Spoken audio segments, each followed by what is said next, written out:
Howdy folks, John here from rchelicopterfun.com, looking at something totally different today, and that is my very first little helicopter. This is the Mattel Vertibird. I got this in 1974 and I've cherished it to this day. It was definitely one of my favorite toys and I still dig it out every now and then to have a little fun with it, and I thought I'd share it with you guys because this is what largely got me involved in the hobby of radio-controlled helicopters. This is what first sparked the interest. From this, I got into the little Cox 049, line-controlled airplanes. That got me going to the hobby store to buy glow fuel for them. That got me into the larger hobby-grade line-controlled airplanes, which led into radio-controlled airplanes, and eventually radio-controlled helicopters. So this is what messed me up. I thought what we'd do is we'd go for a test flight so you can see how it works, see if I've still got the feel for it, and if you want to stick around, then we'll go over the mechanics of how it works. So let's get her airborne. What makes these things so cool is they actually do fly, and it does teach you some basic principles of helicopter flight. You've got two primary flight controls. You've got a throttle control, and you've got a forward and backwards pitch control. So this would be just basically like the elevator or cyclic pitch stick on your RC radio. This would be your throttle or collective stick. Of course, it's not collective, you're just controlling the lift by speed like any fixed pitched radio-controlled helicopter. And they have a little hook on them that you can pick stuff up with. And it is quite challenging, actually. So we'll just, we'll get it into a hover here. I'm just going to pan up a bit. Now it's shaking pretty bad, and I'm going to tell you why that is when we're going over the mechanics of it. But there you can kind of see how we're working it.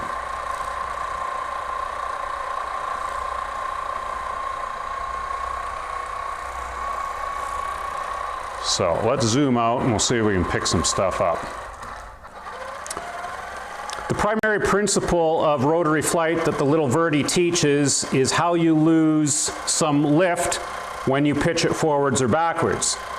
Like any helicopter, radio controlled or full size, when you're in a hover, 100% of your lift vector is pointed straight down.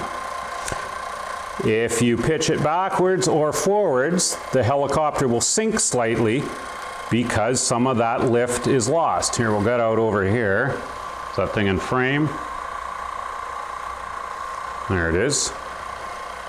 And when I pitch it forwards, it dives right down.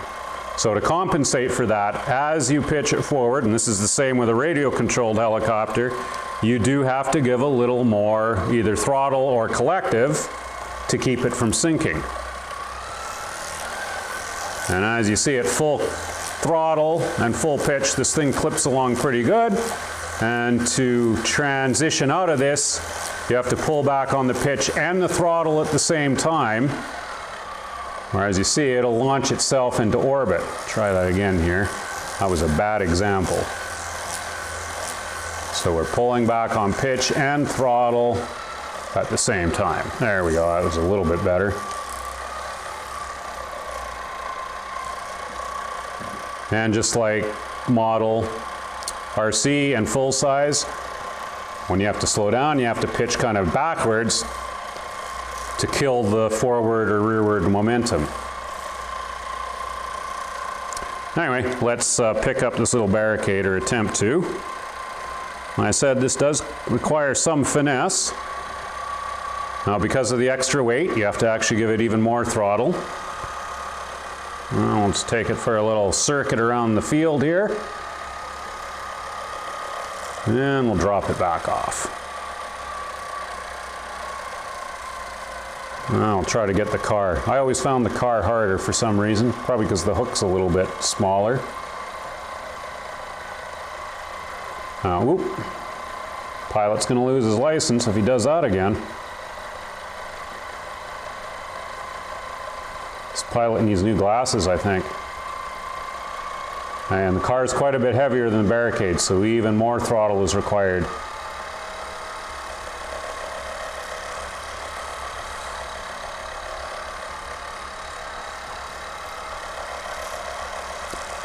So that's the Vertibird. Still very cool to this day.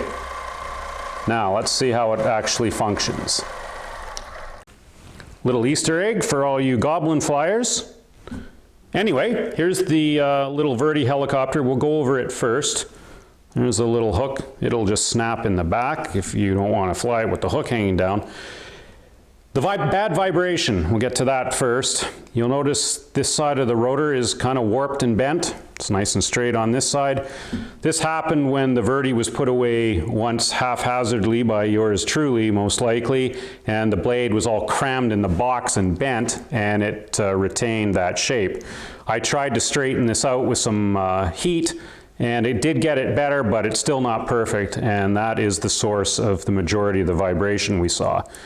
So by all means, if anyone watching this has got some old Verti parts kicking around in a junk box and you've got a straight, intact blade, contact me on my website if you want to unload it. Maybe we can work out a deal if you want to sell it to me. These, by the way, are replaceable. However, Mattel never offered replacement parts for this thing as a toy.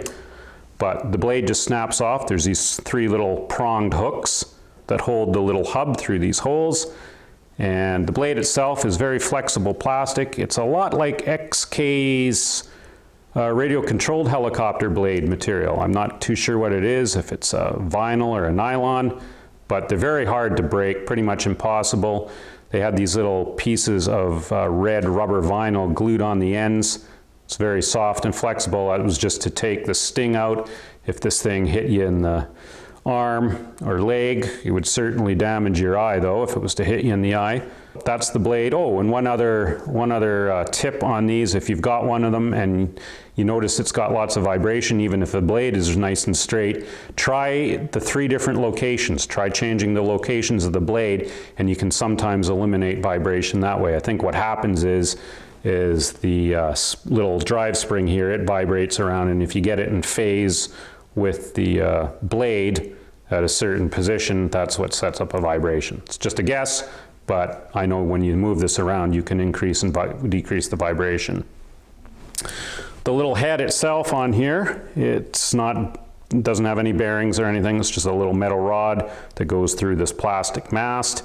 There's a little bit of movement in there, giving you some head dampening. You can see the little drive spring, and that's actually what drives it. I'll just give it some throttle.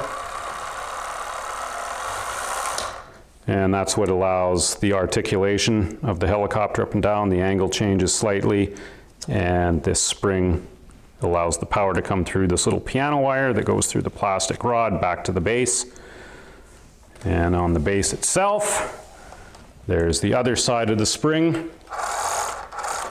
And this is just connected to a shaft, which has got a big round gear that's right below the center of the base.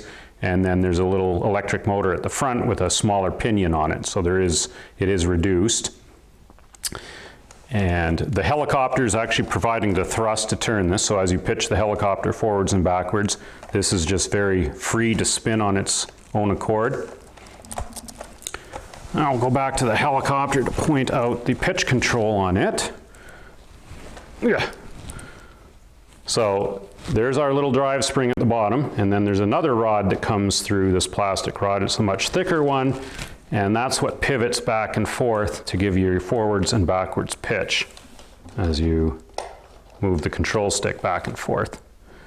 And then this little rod at the bottom with this little hook that goes over this notched end. You can fine tune the helicopter. You can give it some inboard or outboard tilt. And I've always just left it in the middle, but if you don't like it sitting, crooked like that, it's, the heli's angled up a little bit, you could move this down a notch or two to level it out a little bit when it's sitting on the ground. But then when it's in the air, it's sitting at an angle. So I think most people just leave it in the middle. So that's the helicopter end.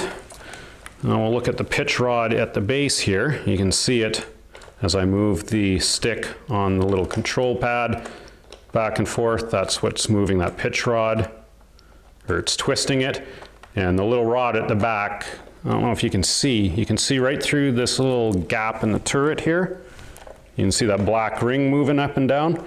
It's kind of a little swash plate. It's a round little ring that this metal rod goes around. and there's two little prongs on either side. And when you move the stick, those little prongs are moving that round ring. So think of that as just kind of a unidirectional swash plate. The rod is just connected to this plastic or nylon arm that's allowed to pivot. It's just two little pivot points on the back. And there's also a little sprung rod down here. And that's what I think eliminates any feel of ground effect. This is producing some upward pressure, basically to take the weight of this assembly and this rod off the helicopter, so the helicopter doesn't have as much weight to lift. It will fly without it. I've tried bending this out of the way, and the helicopter will still lift. It needs about twice as much power though to get off. But what happens is you get these bad oscillations. So this is also acting as a dampener. And that's really all there is to the base. These things are powered with 4 D-size batteries. If you're looking for these online used on eBay or in a garage sale, make sure you check out the base. Often these batteries will leak and these will all be corroded up. The pins can be rotted out. You can clean them up, but they're a real bugger. These are hard to open up. They've got little plastic welded rivets, so you have to drill them out to get this base off. And if enough acid leaked out and it was upside down, it may even get into the motor, and then it will cook the motor or the speed control. Speaking of the speed control is in here. It's not up here. This plastic band, it's just got 2 thin little pieces of piano wire in it, and that's when you're moving the stick back and forth. It's moving the piano wire back and forth through here. And the speed controller is up in the base for it. It's another thing to look for on used ones. You want these nice and straight. If these are bent or kinked at all, that piano wire can't slide and it'll stick. So that's the Verti. Again, I just wanted to share it because, like I said, this is what got me interested in things that fly. And I consider this largely the reason why I got into radio control helicopters, these little things. So if you are thinking of getting a used one, if you find one, hopefully this will give you a little more information on them, or just let you time travel back to the 70s if you had one of these things and also thought it was one of the coolest toys ever. By all means, leave comments if you've had one of these, if you enjoyed it. It's always interesting talking to people who've had these cool vintage toys and still remember them. That's it, folks. Thanks for watching. We'll see you next time.